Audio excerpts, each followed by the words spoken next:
In this lesson, we'll make the case for implementing entry listeners, explain them in the context of the Hazelcast eventing framework, show you how to create a listener, then deploy it in your Hazelcast environment. We'll also differentiate between listeners and interceptors and give examples of where you use both. We'll begin with an example implementation, an e-commerce application running across a cluster. Our objective is to count the value of today's sales. We can approach this problem a few ways.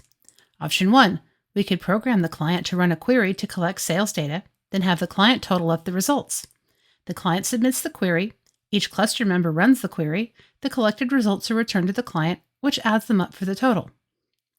This programming is easy to understand and to maintain, but it's the least efficient way to achieve our goal. Each individual sale amount gets transmitted back to the client, where only the client's CPU is available for computations. Option 2, we use executor service to create a callable that runs on each cluster member and totals up the sales data stored on that member. Each member returns their local total to the application, which adds them up to get the final total. This programming is a little harder to understand. The callable contains both the search and the computation, but the final result is still up to the client to calculate. Splitting that last function can lead to confusion when it comes to maintaining code. However, you'll get your result much more quickly, as you're dividing up not only the query work, but the calculation work across the cluster. You're only transmitting a single value per cluster member, and the client's computation is simple addition of those values. But wouldn't it be better to create a running total as sales occur? Every time a customer clicks Place Order, add the amount of the sale to a value held in memory.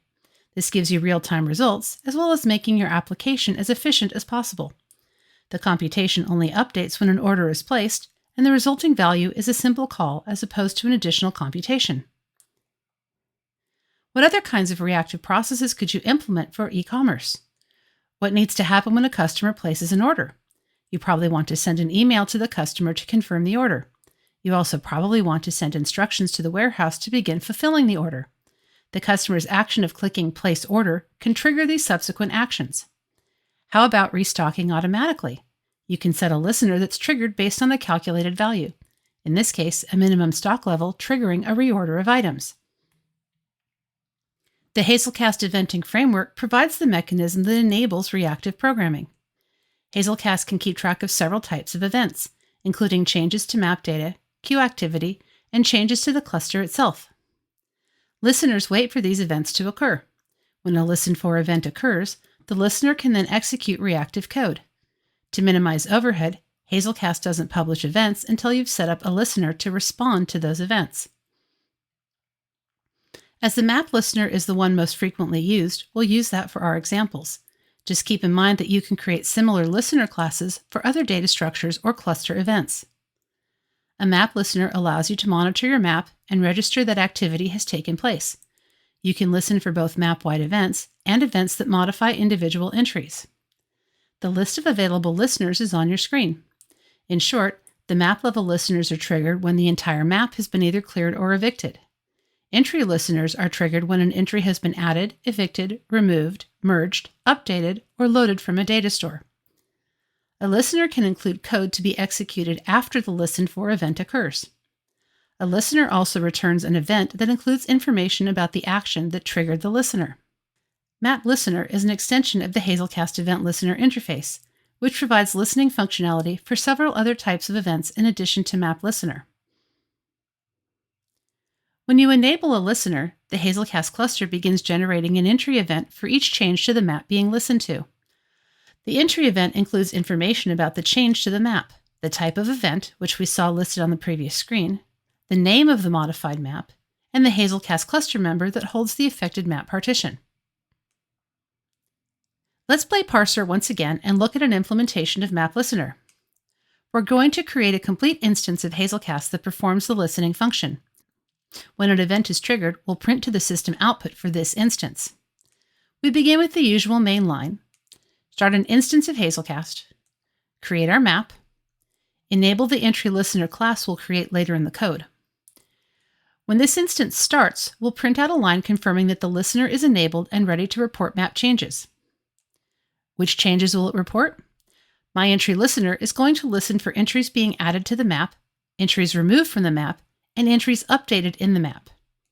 For each specific event, we'll print out the action that was taken. In this case, an entry has been added. Then print the contents of the entry event that the listener received. A real implementation of a listener would also include code here for other actions. In our initial example of order processing, this is where you'd write your code to add the value of the sale to the running total. We'd repeat similar code for removed entries and updated entries. So I'm going to show you a quick entry listener demo. This is the code that we looked at on the last screen, a little more filled out. We've imported all of our Hazelcast elements. We are going to launch a Hazelcast instance, create a map in that instance, and then we're going to add an entry listener to that map. For this instance, this is going to be the cluster member that's running the listener. So on this instance, we're just going to print out the entry listener registered. So we're not doing anything with the map here. We're just listening on this particular instance of Hazelcast. As for the entry listener itself, we've added an entry added listener, an entry removed listener, and an entry updated listener. But all we're doing is when that event happens, we're going to print some output to the output for this cluster member. Now we've actually already launched this. So if I go down to my console window, I can see that entry listener is registered. So now we're waiting for something to happen. Well, what's going to happen is I'm going to launch another cluster member that joins this cluster and actually does something with the map. So in this member, I launched another instance of Hazelcast. I referenced the same map, but now I'm going to start populating the map. I'm putting some data in, I'm taking some data out, I'm doing deleting. So what I'm going to do is run this modifying member. Now the process has finished on my modifying member. Didn't see anything happen here other than the cluster joined the cluster like it's supposed to. But on the listening member, if I scroll back up, you can see that there was a member that joined and then left the cluster, which is great. That's what we expect. But if I scroll up here, I should find there's my output from my events. The entry was added, the entry was updated, and the entry was removed. That's the code that ran in the modify member that changed the map. So our listener, in a separate window on a separate instance of Hazelcast, was listening for changes to the map that was being shared across the cluster on both members. You can add predicates to your map listeners. Adding a predicate limits the listener to register activity only if the entry matches the configured predicate. So in our example, if we only wanted to listen for activity on entries where the name is Smith, we add the predicate when we apply the entry listener to the map. Another option is to deploy a local listener. The listener only reports events that occurs on partitions maintained by the cluster member running the listener. We'll explain listener deployment on the next slide. As with the entry listener, you can add predicates to limit the listener to reporting on entries that match the predicate. You can listen locally for both map level and entry level changes. Just remember that partitions themselves are not statically assigned to any given cluster member. They can be moved for load balancing purposes, so a local listener may stop reporting for certain entries because the partition holding those entries may no longer be on the local member. Once you've created the listener class, you have a couple of options for how you deploy it. You can run the listener as an application. If you run the application directly on a single cluster member, only that cluster member will have an instance of listener running. The listener will fire on any map activity, whether it is on the same member or on a different member in the cluster. You can also run the listener in a separate client application. You also have the option of including a listener in your map configuration. If you include the listener in the map configuration on the cluster, all instances of the cluster will run the listener. This is where local listener comes into play. Because every cluster member is listening, each member will fire its own event in response to a map change. This creates duplicate actions. You avoid this by using local listener so that each listener only responds to events that occur on the local cluster member. In a client-server setting, you can include the event listener in your map configuration, and the listener will run in conjunction with the application using the reference map. Entry Listener is part of the map configuration. Under Entry Listeners, specify the package that contains your listener class. The include value setting determines whether the returned event includes the value from a modified entry. The default is true, but you can disable it as shown. The local setting determines whether the listener will listen to the map on the local member.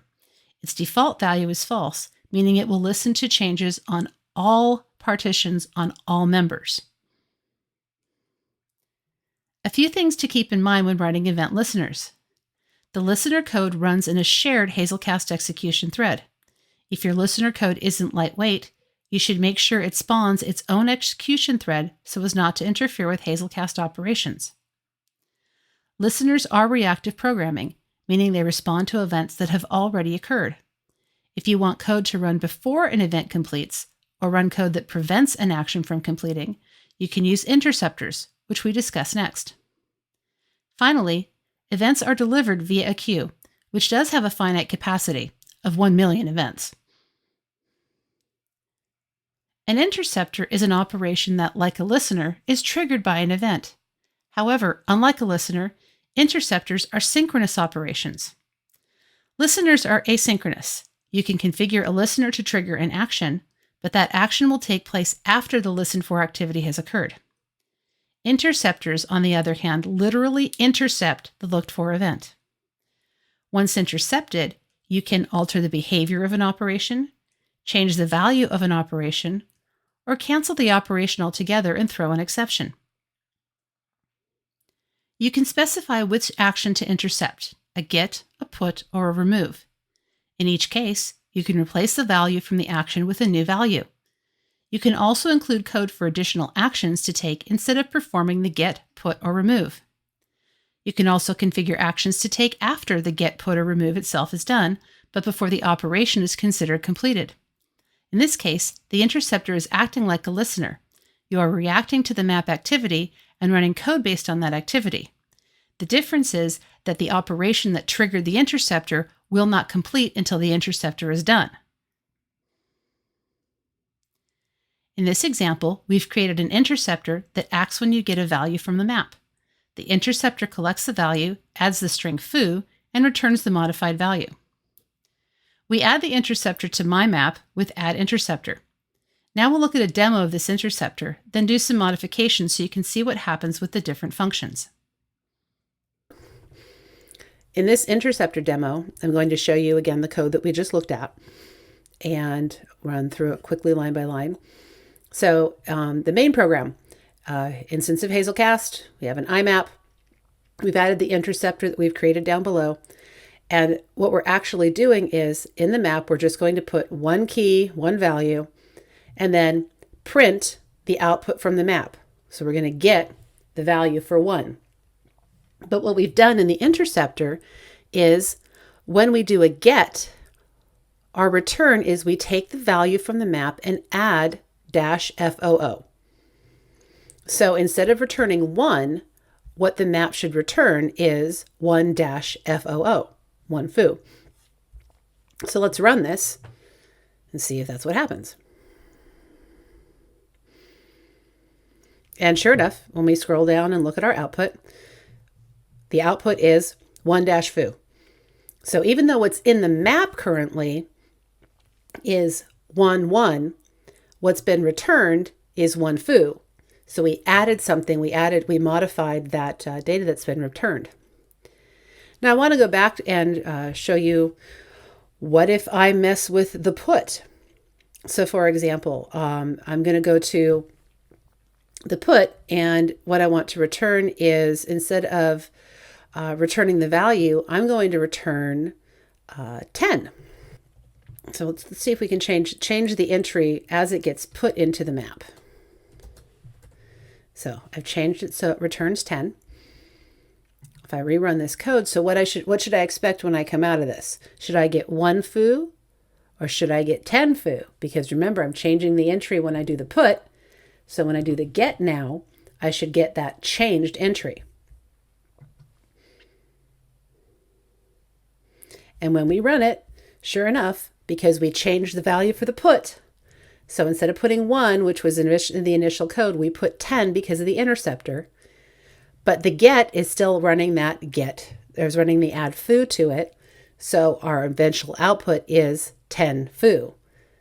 We changed, the first change was changing it to 10 when we did the put, and then we added foo when we did the get, because that's what's in our code. So that's what you can do. Those are a very simple example of what you can do with an interceptor, but you can imagine how powerful this can get with terms of modifying what's going on with your maps.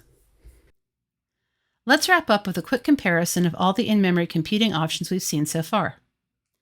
If you want to stop or adjust a map entry prior to being added to a map, you need to use an interceptor. If you want to perform bulk changes on maps outside of other operations, you'll use Entry Processor. And if you want to react to changes in a map, you use a listener. You can create different responses for different map actions. Let's review the key points from this lesson. Listeners are a Hazelcast feature that enable reactive programming. When events occur on data structures or clusters being listened to, the cluster generates an entry event. You can program different reactions based on the event type, new information in a map, changes to map data, and so on. You can also use predicates to limit the monitoring to actions on specific map entries. Interceptors allow you to respond before a map entry is modified, allowing you to have both reactive programming and to override the map activity itself.